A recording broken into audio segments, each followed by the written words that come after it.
마태복음 5장 7절 한 절의 말씀입니다. 앞에 영상으로도 준비되어 있는데요. 마태복음 5장 7절 말씀 우리 같이 한 목소리로 말씀을 봉독합니다. 긍휼히 여기는 자는 복이 있나니 그들이 긍휼히 여김을 받을 것이니요. 아멘. 잠시 기도드립니다. 하나님 감사합니다. 오늘도 말씀에 은혜를 더하여 주시옵소서. 주님을 더 깊이 알아가게 하시고 아는 것으로 멈추지 않고 주님을 닮아가는 믿음의 삶 될 수 있도록 역사하여 주시옵소서. 우리 예배 가운데 함께 하실 주님 소망하고 또한 부족한 종은 말씀인 대로 숨기시고 오직 주님만 드러나기를 소망합니다. 주님만 역사하여 주시옵소서. 존귀하신 예수님의 이름 간절히 기도드립니다. 아멘. 앞뒤로 다시 한번 인사하겠습니다. 말씀의 은혜 받읍시다. 오늘도 예배 가운데 하나님 만나고 하나님의 마음을 깨닫는 은혜가 우리 안에 가득하시기를 주님의 이름으로 축원합니다. 오늘 말씀을 중심으로 해서요, 긍휼히 여기는 자는 복이 있나니 라는 제목으로 함께 말씀을 나누도록 하겠습니다. 탈무드에 이런 이야기가 있다고 합니다. 아버지가 아들에게 옆집에 가서 칼을 좀 빌려오라고 이야기합니다. 아들이 옆집에 갔어요. 근데 아들이 빈손으로 왔습니다. 이유인즉슨 옆집에서 칼을 빌려줄 수 없다라고 이야기한 겁니다. 빌려주지 못하겠다라는 이야기가 그 아들 마음에 적지 않은 좀 거리낌이 됐을지도 모르겠습니다. 그런데 며칠 지나서 옆집에서 이번에는 우리 집으로 찾아옵니다. 그리고 동일하게 이렇게 요청합니다. 칼을 빌리러 왔습니다. 여러분이라면 어떻게 하시겠습니까? 나는 빌려달라고 했는데 빌리지 못했는데 그 사람이 도리어 와서 나에게 빌려달라고 하면 여러분은 어떻게 반응하시겠습니까? 아들의 마음 한켠에요, 빌려주고 싶지 않은 마음이 생겼습니다. 그래서 빌려주지 마 라고 하고 있었는데 아버지가 조용히 아들에게 와서 이렇게 얘기를 합니다.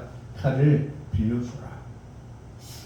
아들이 아버지에게 항의하듯 이야기합니다. 아버지, 며칠 전에 일을 잊으셨습니까? 옆집도 우리에게 빌려주지 않았는데 우리는 왜 빌려주어야 합니까? 라고 이야기합니다. 그때 아버지가 말씀하세요. 옆집에서 우리에게 빌려주지 않았다고 해서 우리도 빌려줄 수 없다라고 하면은 복수하는 것이고, 우리에게 빌려주지 않았지만 그래도 우리는 빌려준다, 너는 빌려주지 않지만 나는 빌려준다 라고 하면은 그렇게 감정을 실어서 말하면서 빌려준다는 것은 그것은 증오하는 것이고, 하지만 옆집에서 빌려주지 않았던 그 섭섭한 마음을 다 잊고 깨끗하고 평안한 마음을 담아서 기쁘게 빌려주는 것, 그것이 바로 긍휼이다 라고 아버지가 이야기했다라고 합니다. 사랑하는 아버지 여러분, 저는 오늘 이렇게 질문하고 싶습니다. 여러분, 혹시 우리의 마음 한켠에 복수의 칼을 품고 살아가고 있지는 않습니까? 증오와 분노의 마음을 품고 살아가고 있지는 않습니까? 당신 어디 한번 걸리기만 해봐, 내가 받은 것보다 곱줄로 갚아주겠어 라고 하면서 복수의 마음을 가슴 한켠에 품고 살아가고 있지는 않습니다.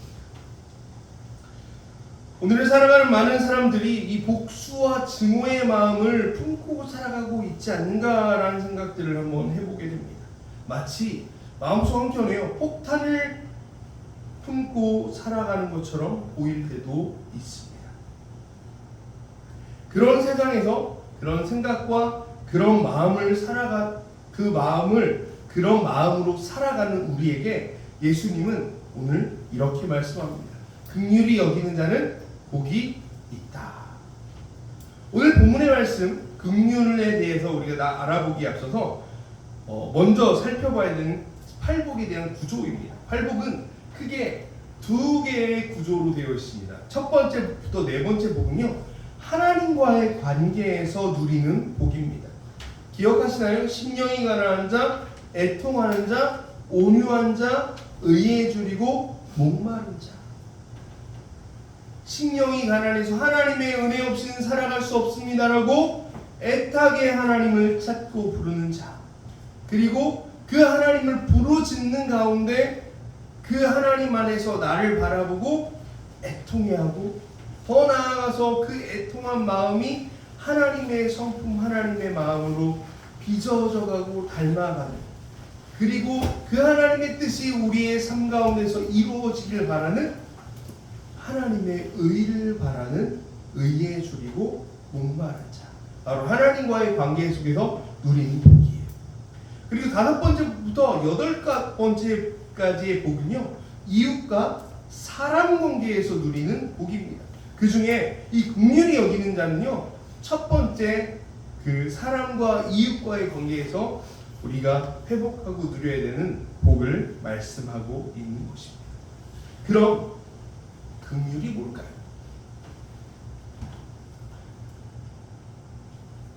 조금은 우리가 생소한 단어가 아닌가 생각됩니다. 긍휼. 네이버 사전에서 찾아보니까 긍휼이라는 단어를 찾아보니까 불쌍히 여겨서 돌보아 주는 것을 긍휼이라고 이야기합니다.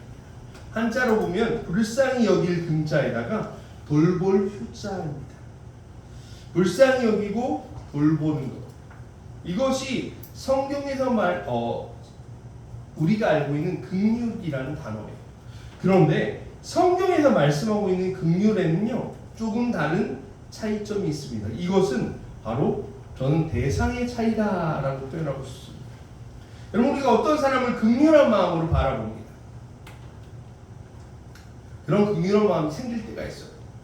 TV나 유튜브 영상을 보다 보면 종종 기아대책이나 세이브 더 칠드런 같은 NGO 단체의 협력과 도움을 요청하는 영상들을 보게 됩니다. 그런 영상들을 보게 돼요. 그 작은 아이들이 먹을 것이 없어서 죽어가는 모습들을 보게 되고요. 마실 물이 없어서 구정물을 떠먹는 모습을 보고 있으면요, 긍휼한 마음이 절로 생깁니다. 아, 불쌍하다. 어떻게 도울 수 있지? 라고 하면서 후원금을 보내기도 하고 그들을 위해서 기도해 주기도 하는 긍휼의 마음이 우리에게 생기는 모습들을 보게 됩니다. 그런데 여러분, 좀 대상을 바꾸고 상황을 바꿔서 한번 살펴볼까요? 나에게 큰 해를 입힌 사람, 나의 뒤통수를 친 사람, 나에게 사기를 친 사람, 여러분 불쌍히 여겨지십니까? 네, 갑자기 웃음이 나오시죠? 불쌍은커녕 내가 너를 잡아먹으리라, 뭐 이런 생각이 들 수도 있습니다. 솔직히 이런 이들을 생각하면요, 긍휼의 마음보다는 복수, 증오, 분노 이런 것들이 앞서는 것이 우리들의 솔직한 마음입니다. 많은 사람들은 긍휼을 이야기할 때 조건을 보고 이야기합니다. 조건과 관계를 통해서 긍휼히 여겨야 되는 사람과 긍휼히 여기지 않아도 되는 사람을 우리는 구분할 때가 있다는 것이죠. 이것은 세상에서 말하는 긍휼의 기준입니다. 하지만 오늘 성경이 말씀하고 있고 하나님께서 우리에게 원하시고 말씀하시는 긍휼은 조금 다릅니다. 여러분, 혹시 출애굽 당시에 광야의 길을 걷던 이스라엘 한번 머릿속에 그려볼까요? 하나님께서 날마다 만나를 내려주셨고 때때마다 메추라기를 보내주셔서 고기도 먹게 해주셨습니다. 근데 며칠 지나지 않아서 이스라엘 백성들이 하나님께 불평을 토로합니다. 만나가 질립니다. 메추라기가 질립니다. 자, 여러분이라면 어떻게 하시겠습니까? 여러분이 하나님이시라면 어떤 다음 스텝은 어떤 모습이시겠습니까? 때때마다 만나 내려주시고 때때마다 고기도 주시고 때때마다 마실 물도 주셨는데 이거 질립니다. 이제 못 먹겠습니다. 이렇게 불평하고 짜증내고 있는 이스라엘 모습 보면서 어떻게 대응하시겠습니까? 말씀 준비하는데요. 괘씸하다는 생각이 지워지지 않았습니다. 정말 괘씸하다. 제 마음 한켠에 드렸던 솔직한 저의 마음입니다. 만나를 끊어냅니다. 한 일주일 정도 굶으면은 다들 겸손히 만나 먹겠지? 라는 생각이 제 안에 들었습니다. 여러분, 이것은 어떤 마음이라고요? 복수하고 싶고 증오하는 마음입니다. 이것이 사람의 마음이에요. 하지만 하나님께서는요, 변함없이 이스라엘 민족에게 그들을 불쌍히 여겨주시고 그들의 불평을 토로하는 그날에도 변함없이 만나를 내려주셨다는 겁니다. 그럼 조건과 상황과 관계와 상관없이 불쌍히 여기고 도와주고 품어주는 것, 이것이 하나님께서 우리에게 말씀하시는 긍휼입니다. 그래서 한 신학자는 하나님께서 말씀하시는 긍휼을 이렇게 정의합니다. 긍휼은 어머니의 마음으로 생각하고 어머니의 마음으로 용서하고 어머니의 마음으로 베풀고 나누는 것이다. 어머니의 사랑은요, 조건이 없습니다. 어머니의 용서는 조건이 없습니다. 아이들의 성적표가 겸손해도요, 용돈은 줍니다. 아이들이 속 썩이는 일을 해도요, 밥은 먹입니다. 밥은 먹었어? 네. 여러분, 이것이 어머니의 마음 아닙니까? 어머니는요, 조건이 없어. 어머니의 용서에는요, 조건이 없다. 어머니의 사랑에는 조건이 없어요. 그 어머니의 조건 없이 나누어주고 먹이고 입히는 그 사랑을 가지고 살아가는 것이 무엇이다? 긍휼입니다. 그러면 긍휼히 여긴 자는 어떤 삶을 살아가야 하는 걸까요? 여러분, 첫 번째 오늘 우리에게 주신 은혜의 고백입니다. 함께 고백 해볼까요? 받은 긍휼을 잊지 않는 사람이 긍휼을 베풀 수 있습니다. 여러분, 받은 긍휼을 잊지 않는 사람이 긍휼을 베풀 수 있습니다. 여러분, 여기에 중요한 질문이 있습니다. 긍휼이 어떻게 내가 긍휼한 마음이 생기느냐는 것입니다. 어떤 이들은요, 긍휼을 타고난 성격으로, 기질로 이야기하는 사람도 있습니다. 그래서 이렇게 표현하죠. 저 사람은 원래 마음이 넓어서 긍휼하게 우리를 바라봐. 나는 원래 성격이 급해서 긍휼하기가 너무 쉽지 않아. 여러분, 정말 이렇게 생각하십니까? 타고나는 기질일까요? 여러분, 온유한 마음도 기질일 수도 있어요. 하지만 긍휼은요, 타고난 성격의 문제가 아닙니다. 마태복음 5장 46절로 47절 말씀 같이 함께 읽겠습니다. 너희가 너희를 사랑하는 자를 사랑하면 무슨 상이 있으리요? 세리도 이같이 아니하느냐? 또 너희가 너희 형제에게만 분을하면 남보다 더하는 것이 무엇이냐? 이방인들도 이같이 아니하느냐?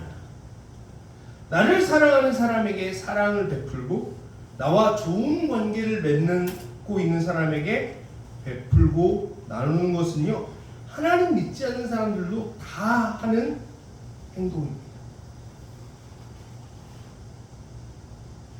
어찌 보면 세상 사람들이 더 잘할 수도 있습니다.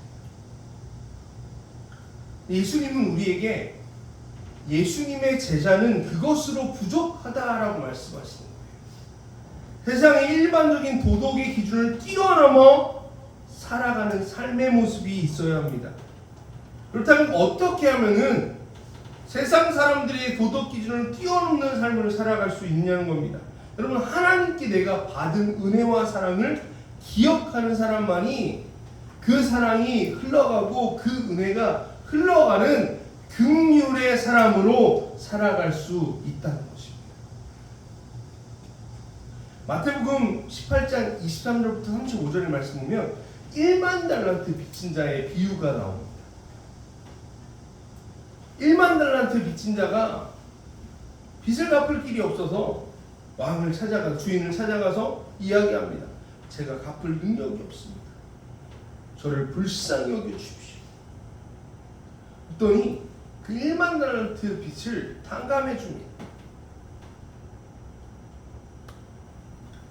그 탕감받은 사람이 나와서 길을 가다가 자신에게 100데나리온 빚진 사람의 모습, 사람을 보고 그 사람의 멱살을 붙잡고 100데나리온 갚으라고 소리치다가 그 사람을 이끌고 감옥에 가둬뒀다는 얘기예요. 그 이야기를 들은 이 주인이 이 사람을 다시 불러다가 그 사람도 동일하게 옥에 가두었다라는 예수님의 비유의 말씀이 이 마태복음에 있는 1만 달란트 빚진 자의 비유입니다. 여러분, 아무렇지 않게 이렇게 편안하게 들으시지만 여러분 1만 달란트는요, 제가 계산을 해봤습니다. 계산을 해봤더니 너무 놀라지 마세요. 약 16만 4천 년을 벌어서 단 1원도 안 써야지 모을 수 있는 돈이 1만 달란트입니다. 별로 안 놀라시잖아요. 다들 막 2만 년, 3만 년 사시니까 16만 년 정도야 뭐 금방 모으지 뭐 이렇게 생각하실지도 모르겠습니다.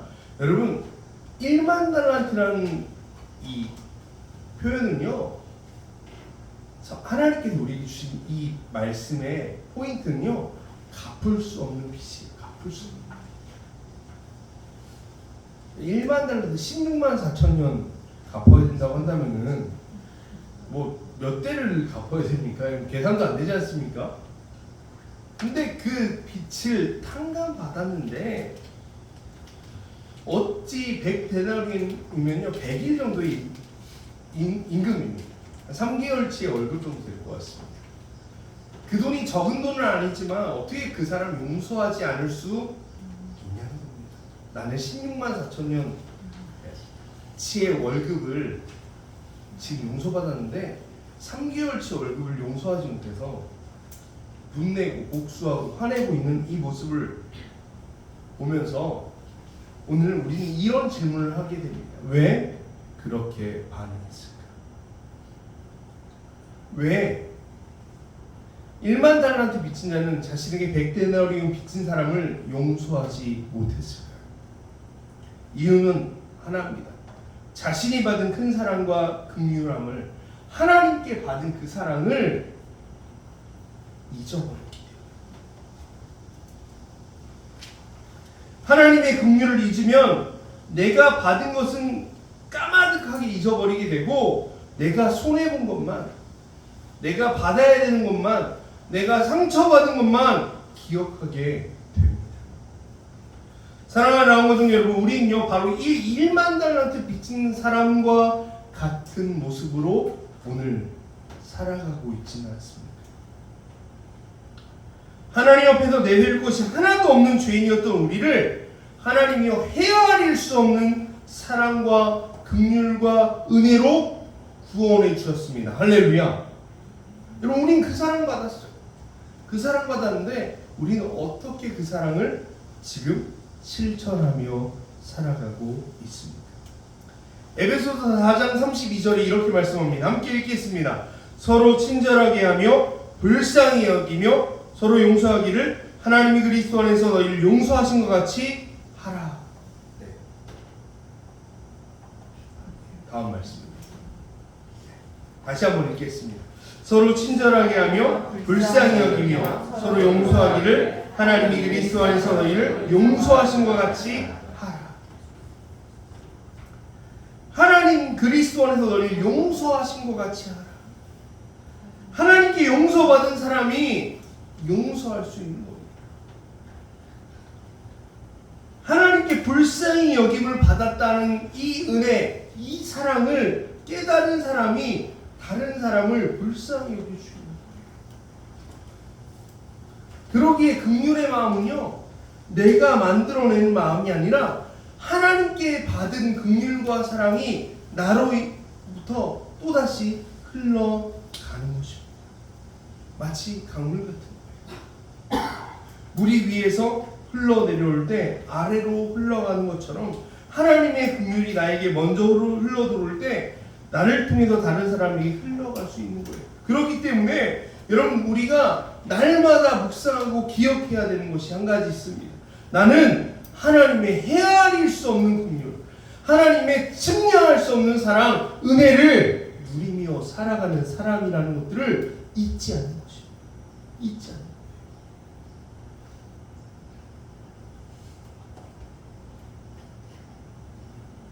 날마다 하나님이 나에게 베푸신 사랑과 긍휼을 잊지 않고 가슴에 품고 살아갈 때 우리가 긍휼한 사람으로 우리의 삶의 자리에서 서 있을 수 있습니다. 여러분 옆에 있는 가족들에게 이렇게 축복하면서 권면하겠습니다. 잊지 맙시다. 다시 한번 잊지 맙시다. 그 사랑이 당신을 살렸습니다. 여러분 그 사랑이 당신을 살렸어요. 그 은혜가 오늘 우리를 구원했습니다. 여러분 주님의 사랑, 주님의 은혜 안에 거할 때 우리가 한 것이 뭐가 있습니까? 아무것도 없습니다. 다 선물로 받았어요. 다 선물로 받은 거예요. 그 받은 선물 가지고 살아가라는 겁니다. 그 받은 선물 가지고 너도 베풀며 살아가라는 것이 오늘 하나님께서 우리에게 요구하시는 긍휼한 자의 삶인 줄 믿습니다. 그러면 두 번째 오늘 우리가 깨닫고 마음에 품어야 되는 메시지가 있는데, 긍휼은 하나님의 더 큰 긍휼을 경험하는 통로가 된다는 것입니다. 앞에 있는 긍휼은 내 긍휼이고 다 뒤에 나오는 긍휼은 하나님의 긍휼입니다. 여러분 긍휼하게 살아가는 사람에게 하나님은 우리에게 이렇게 말씀하십니다. 그들이 긍휼히 여김을 받을 것이니. 긍휼히 여겼으니 너도 긍휼히 여김을 받을 거야 라고 말씀하십니다. 그런데 단순히 보면요, 심은 대로 거두는 원리처럼 보일 수 있습니다. 너가 줬으니까 언젠가 받게 될 거야 라는 표현으로 들릴 수도 있습니다. 하지만 여러분 앞에서 말하는 내가 행하는 긍휼은요, 내 수준의 긍휼입니다. 이해가 되십니까? 나의 긍휼은, 내가 베푸는 긍휼은 내 수준의 긍휼입니다.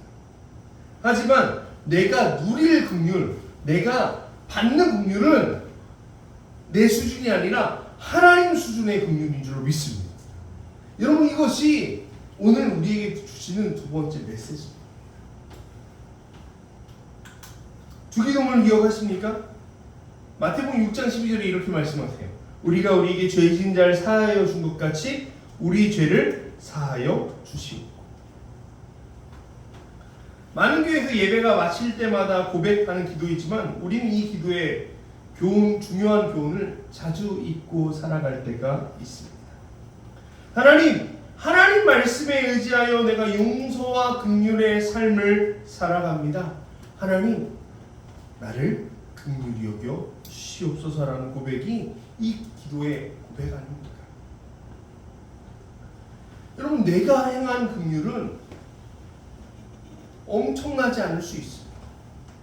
하지만 하나님이 나에게 베푸신 긍휼은요, 측량할 수 없는 긍휼입니다. 저는 이 말씀 묵상하는데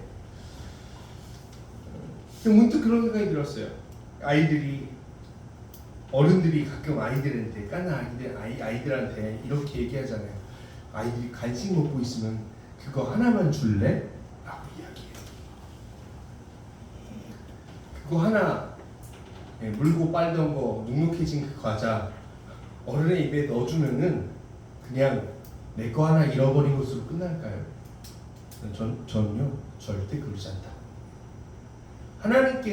하나님의 말씀에 순종해서 내가 베푼 긍휼, 내가 나눈 사랑, 내가 베푼 긍휼의 은혜의 강물은 어쩌면 아주 미약할지도 모릅니다. 하지만 하나님이 우리에게 베푸신 은혜의 크기는요, 측량할 수 없는, 헤아릴 수 없는 큰 긍휼의 은혜를 베풀어 주신 줄 믿습니다.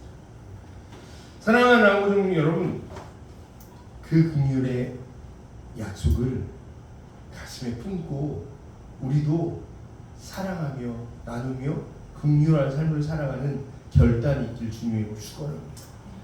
여러분, 긍휼은 마음의 결단으로 끝내지 마십시오. 누가복음 10장에 보면 선한 사마리아인의 비유가 나옵니다. 한 사람이 예루살렘에서 여리고로 내려가다가 강도를 만나 몹시 맞고 모든 것을 다 빼앗깁니다. 길가에서 죽어가는 그 사람 곁에 제사장도 지나갔고 레위인도 지나갔어요.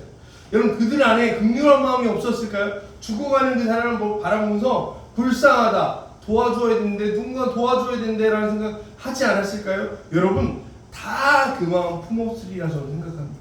하지만 행하지 않았습니다. 하지만 사마리아인은 달랐습니다. 그를 보고 불쌍히 여겨 나귀를 태우고 주막으로 데려가서 치료해주고 모든 비용을 지불해줬습니다. 죽어가는 사람을 살려야 된다는 것은 누구나 다 아는 사실이에요. 불쌍히 여겨야 된다는 건 다 알아요. 하지만 아는 것과 행하는 것은 다릅니다. 행하지 않는 긍휼은요, 진짜 긍휼이 아닙니다. 긍휼은 생각과 마음이 아니라 삶이고 구체적인 행동으로 드러나야 합니다. 여러분, 오늘 이번 한 주 우리가 살아가는 동안 어떻게 내가 긍휼한 마음을 가지고 아버지 하나님의 긍휼을 가지고 세상 가운데 그 긍휼을 흘려보낼까 고민하면서 고민만 하고 끝내지 마시고 하루에 한 번씩 그 긍휼을 실천하는 결단이 있길 주님으로 축원합니다. 또 한 가지 기억하면서 우리가 말씀을 마무리하고자 하는데요, 긍휼로 살아갈 때 그 긍휼이 나를 살린다는 것입니다. 여러분, 하루를 살아가는데 긍휼과 용서가 아닌 분노와 혈기로 내 마음을 가득 채웠다면 오늘 나는 행복할까요? 그렇지 않습니다. 분노와 혈기로 가득 찬 나는요, 스스로 독을 마시며 살아가는 것 같습니다. 용서하지 않고 화를 품는 삶은 절대 우리의 몸과 마음을 건강하게 만들지 않습니다. 반대로 우리가 주님의 긍휼을 우리의 마음에 품고 그 긍휼을 흘려보내고 또한 하나님이 부어주신 더 긍휼을 경험하는 통로로 살아갈 때 우리의 삶이요, 긍휼로 살아나는, 회복되는 복된 삶이 될 줄로 믿습니다. 사랑하는 남고등 여러분, 오늘 말씀을 정리하겠습니다. 긍휼은 타고난 성격의 문제가 아닙니다. 받은 긍휼을 잊지 않는 사람이 긍휼을 베풀 수 있습니다. 긍휼은 하나님께 받은 긍휼이 내 삶을 통해서 흘러가는 통로가 되는 것입니다. 긍휼은 하나님의 더 긍휼을 경험하는 통로이기에 오늘 마음의 결단으로 끝나는 것이 아니라 우리의 삶의 구체적인 삶으로, 구체적인 행동으로 흘려보내는 결단이 필요합니다. 선한 사마리아인처럼 지금 내 손을 펴서 돕고 나누고 불쌍히 여기고 섬기는 구체적인 행동을 결단하시고 움직이십시오. 그리고 그 하나님의 사랑을 깊이 묵상하고 하나님이 부어주시는 더 큰 긍휼을 기대함으로 살아갑시다. 여러분, 그렇게 우리가 긍휼의 마음으로 살아갈 때 그 긍휼이 오늘 우리를 살리고 우리를 온전한 하나님의 사람으로 세워갈 줄로 믿습니다. 여러분, 복수의 마음이 아니라, 증오의 마음이 아니라